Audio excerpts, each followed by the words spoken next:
So Larry, you went to OSU. Oh, absolutely. Yeah, I got to school here in 1989 and went right into journalism and broadcasting. I knew early on, and as my high school days were winding down, God didn't give me the ability to keep playing, and I was always an avid sports fan. So I had to find a way to stay around athletics, and I decided journalism and broadcasting would be the way. I called some games on the radio and did some public address in my hometown of Miami, Oklahoma. Went to NEO for 2 years, and then I came to Oklahoma State.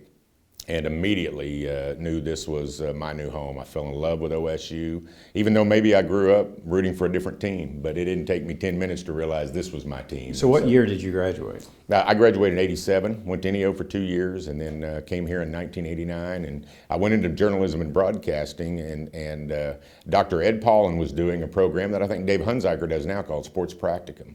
And what that was at the time, it was a great opportunity because you would come here to the stadium or you'd go to Gallagher Ibe Arena. You'd have a cassette tape back in the day, or cassette player and tape, and you'd hook up a couple of headphones and you would actually. An 8-track? It wasn't an 8-track, not quite that old, but I know 8 tracks. But we would record the games, and great experience to learn how to call the games, and then you'd take that tape and you would go back to class, and Dr. Paulin and the rest of the class would critique what you had done, and you'd learn how to say certain things, maybe something that you had that was a crutch you needed to get rid of. Great exposure to really doing it, hands-on stuff. And I didn't even know Dr. Paulin had really learned my name yet, but Steve Buzzard in media relations for OSU needed someone to call cowgirl basketball games. He was just trying to fill a slot, and so Dr. Paulin gave him my name. So I came over and I met Steve, and he's from Quapaw, Oklahoma, 10 minutes from my hometown of Miami. And so Steve and I visited for a while, hit it off, and he took a chance on me as a student to call the games. And I did cowgirl basketball for a year, and the next year, Steve stuck his neck out on the line and said, I want this student to do football and men's basketball. And at the time, they were two great gentlemen that had been doing football and basketball for 25 and 22 years respectively, and they were faculty members. So it was kind of a political deal. And Steve really wanted me to do it, and so he's, like I said, stuck his neck out on the line. And I've been doing football now for 25 years, and this basketball season will be 25 years as well for Cowboy basketball. Seen a lot of great times. Oh, have you ever? Well, talk about game day. Well, let's talk about before game day. Do you start? Because you call the down and distance, and a lot of times the players' names and the like. What? Do you prepare during the week and study the other team? And I don't have to study as hard as Dave Hunziker does. He's a statistician. He gets in there and really gets the ins and outs of the game. I'm really more, my day really starts by going around the tailgates and seeing some of our great donors and shaking hands, and because that's my real job. And then I get up about real job's raising money. That's right. So you go raise friends first, yeah, and so you go see all the great people that have helped us out, and go around to we have 123 suites now, and our team's in charge of that. We've sold 120 of them, so that's a lot of suite holders to try to get around and see, and we're so fortunate to have so many great supporters. But after I do some of that, about an hour beforehand, I get up here and I make sure that I meet the SID, a media relations person from the opponent. Yeah, the sports information. Sports information, and the most important thing I've learned is get the names right. You lose credibility quicker, mispronouncing names and upsetting mom and dad, and they're complaining, and so you got to make sure you do that. So I go and meet with the sports information director from the other school, and then I make sure I've got our guys down, which is pretty easy to do that because I follow it closely. And then, I get into the booth, and I've got 3 spotters there. So I've always joked that I could probably do this blind, but they do a great job of keeping me in line. Now, that said, if you hear me say something wrong, it's my spotter's fault. So just know that. So sure, of course. The sound.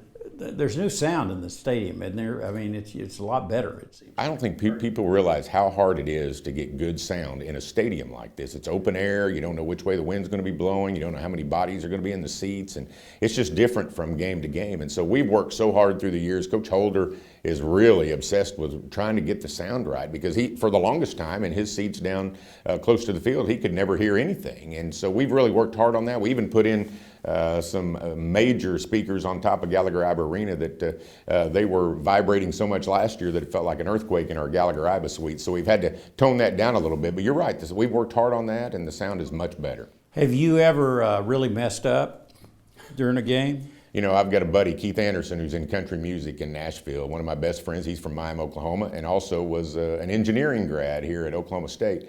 And he scheduled his wedding a few years back the night before we had an 11 a.m. game with Baylor. And I was in his wedding, and so we did the wedding. He wanted me to stay, and so I stayed longer than I should have. And my wife and I drove back late in the night. From Waco, or From down by Waco, yeah. And so we drove into Stillwater because the game was here. So we drove in, and it was the wee hours of the night. I didn't get much sleep, but I made it into I think it was about the third quarter. And I can't believe I'm telling this story on myself, but it was a Cowboy first down. Instead of saying good for a Cowboy first down and 10, and everybody signaling, this guy says touchdown Cowboys. So not first down, but touchdown. And what was so great about that is our student section, when I said it, and I clearly messed up, we're at the 30-yard line, our student section starts doing this. Okay. Larry said we scored, and so I'm like, check that, first down Cowboys. And what's funny is you get some of those great supporters and sweet holders that we have immediately lighting up my phone going, what did you just say? So you know who your true friends are when they're giving you grief about something like that. What's your favorite part of this job?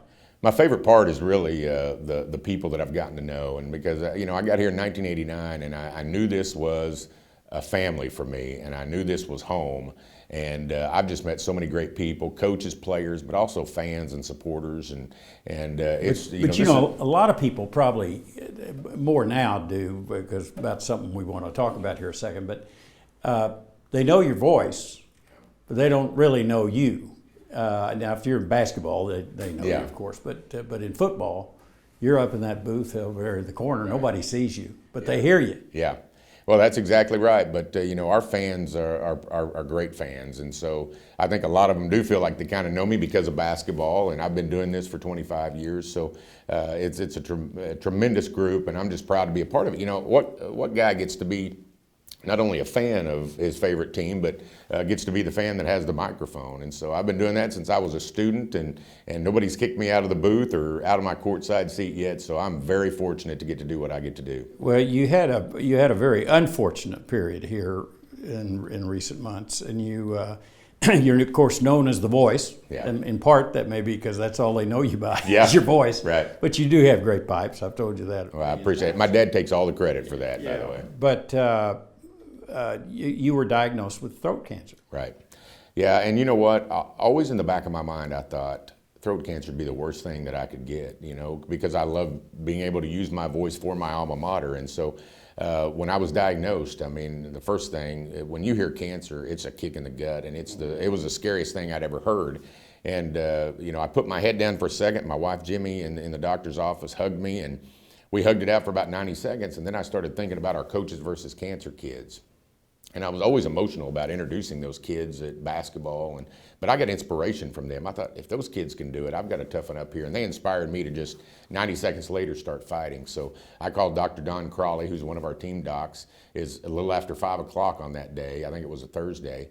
And I told him, I said, I've got cancer, and they don't for sure know where it is right now. And he goes, well, come over right now. And he started scoping me. And I spent about a week there around Christmas where I didn't know where the cancer was. And what you do then is you start waking up at 3 o'clock in the morning, and you start looking on the internet, which they tell you not to do. Don't do you start that. seeing all the bad things. You go, boy, I don't want that. And esophageal cancer, ooh, that's bad. And you just think of all the things. Did you have any symptoms at all?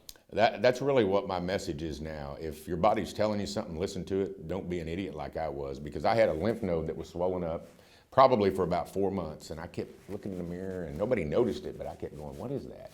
And I ignored it. And in the back of my mind, I thought, what if it's something bad? But then and the other part of your mind says, we don't want to know.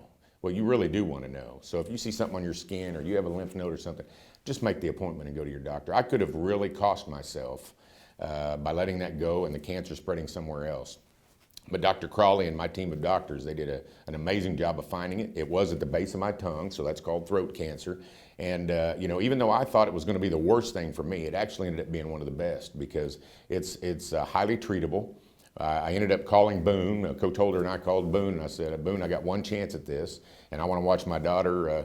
I want to walk her down the aisle. I want to watch her grow up. I want to be here for my parents. I want to grow old with my wife, and I got one chance at this. And I said, oh, by the way, Boone, I'd like to call games at our alma mater for another 25 years. And Boone's such a great supporter, but he's also a member of the family. And he said, he goes, Larry, I'd have been mad if you hadn't asked. And he goes, by the end of the day, MD Anderson will know who you are, and you'll be in good hands. And 2 hours later, after he made the call, MD Anderson was calling me, getting me in. That place is special because they believe they're going to help you no matter how bad it is. And mine wasn't the worst. There's much worse. But I got down there, and the doctors told me, we believe 85 to 90% chance we'll get it. So in the end, throat cancer ended up being a good thing. And then my radiologist, Burns, down there, he found out what I did. And those doctors are very busy, and he didn't have a dog in the hunt, but he found out what I did, so he turns on the Bedlam basketball game last year that we hosted here in Gallagher. And the next time I went down, he goes, I was looking for you. He goes, were you wearing an orange blazer? And I said, yeah, I was. He goes, I knew I saw you. He goes, I can protect your voice. And that was music to my ears because they've come so far with the radiation and the machines that he was able to protect my voice. So after 6 weeks of radiation, my skin was burnt like everybody's is when you go through something like that, but there was a rectangle right over my vocal cords where he didn't touch them. So I really thank him for protecting me. My throat, my voice are not exactly what they were, but I made it through that first home game and it felt good. I didn't get hoarse, and I'm anxious to see if we score 75 if I hold up with Here Comes Bullet and all those things, but I'm blessed to be back. The irony of this, the sad, tragic irony, is that one of the guys that stepped in for you and sat in for you was Bob Berry Jr. That's right. And then we lost him. Yeah. Whenever I knew I was going to miss some games, because I probably only missed 3 or 4 games in my 25 years, but when I knew I was going to miss a number of games, I thought, why don't I just have some friends step in? So I called Kelly Ogle. He's an OSU grad, and Dave Hunziker was next, and then John Holcomb and Robert Allen. I went down the list, and every one of them to a man were like, absolutely, I'll fill in, and they made time in their schedules. And then I thought, you know what, I really respect Bob Berry Jr. And even though he's an OU grad, I thought he was as right down the middle between OU and OSU. He was always rooting for both teams. Yeah. Well, his dad was our announcer. And he was our announcer forever. I've always loved the Bears. I liked Big Bob as well. I got to know him from sitting courtside next to him for many years for different games. And so I text Bob Jr., and he goes, Larry, I called OU women's basketball back in the late 70s, and it was a disaster. He goes, you don't want me to do it? And I go, no. I said, you've come a long way since then. I said, I think our fans would love it. And to his credit, he goes, I'll do whatever you need. He goes, but I'm going to hope that your voice holds out and you'll be able to cover the games. But if not, I'll be there for you.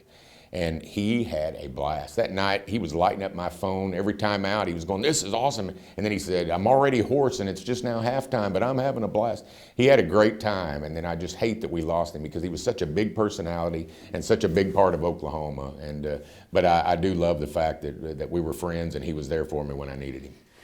Now, I want to close with, of course, they know the voice. Right. And probably the thing that is most familiar to them is Here Comes Bullet. Yeah. Talk about that. Well, Bullet was doing his thing for probably 5-6 years by the time Larry Reece got to Oklahoma State University. But when they put me up in the booth, I just noticed that I think it's one of the coolest thing in collegiate sports. I mean, across the board, to have a Bullet run onto the field and kids of all ages love it. It's not just for the kids. I mean, every one of us love it because it means something good happened for Oklahoma State. We've scored a touchdown.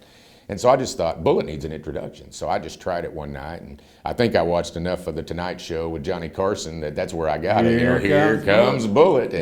And so luckily the crowd really liked it, and it's become one of our traditions, and I'm really proud of that. That's great. Well, you're a tradition too, Larry. We really admire you, and we're very inspired by your courage through all of the troubles the last few months. But we're glad you're in remission. We're glad you got that thing knocked back down, and many more years. Well, I appreciate that, and I tell you, I always knew this was family, but the OSU family collectively wrapped their arms around me during this thing. I was inspired every day. Somebody'd send me a picture of them wearing an I Ride with a Voice shirt, or they'd send me an inspirational message, and I really appreciate you, Mr. President. I think we're so fortunate to have one of our own leading us.